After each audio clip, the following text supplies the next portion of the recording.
Hello, I'm Madison Romine. This is going to be my personal narrative. So to get the characters, it's Leah, my sister Morgan, my mom and dad, and that's basically it.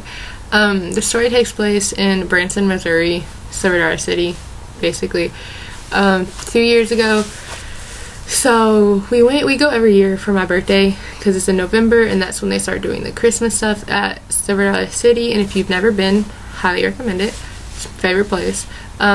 So 2 years ago we went with my family friend Leah and my mom and dad and my sister, and we've been there for 4 hours so far probably, and it was right before it got dark.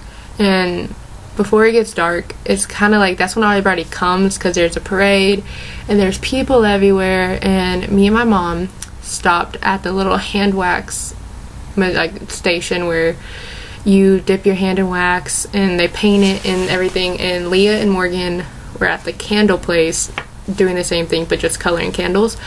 And my dad was nowhere to be found. No one knew where he was, and we had his phone.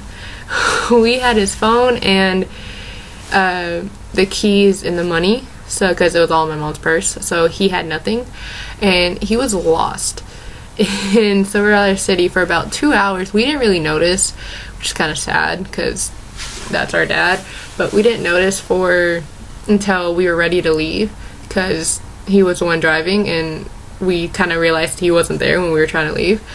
And so we looked for him everywhere. Like, we were in the same kind of, if you know where Silver Dollar City is, where it's like the food and then it branches off. We were going to meet up in the food because he said he was going to get food, and he wasn't there. So we didn't search that hard or that long because he's in a condemned place. Like, he has to be there because he doesn't have the keys to the car. And we ended up getting a phone call on, I think it was either his phone or my mom's phone, but we got a phone call and it was him from the security place calling us, telling us that's where he was and that we lost him. And it's been an ongoing joke in our family for the past 2 years. Like, we're going to Branson this coming up weekend, and it was just an ongoing joke, like, oh, just don't lose me, just don't lose me. It was really funny. This is like one of the only stories I really have that's like not on the line of boredom, because nothing interesting happens in my life, because my last narrative was about my brother. So I hope you enjoyed my family's tragedy. I look forward to seeing all of y'all's stories and narratives and everything else we have the rest of the